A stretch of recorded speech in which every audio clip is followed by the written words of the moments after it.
Hi, I'm Matt. I'm a dancer with NDC Wales and I'm here for this week's Phrases for Small Spaces, drawing inspiration from Alexandra Bach's movement language. We'll be focusing primarily on polarities and the connection between the soles of the feet and the floor.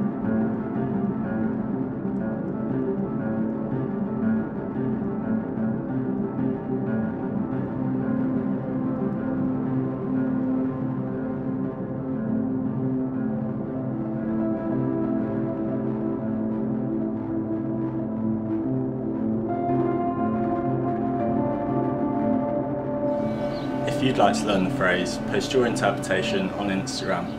Remember to tag us and nominate a friend.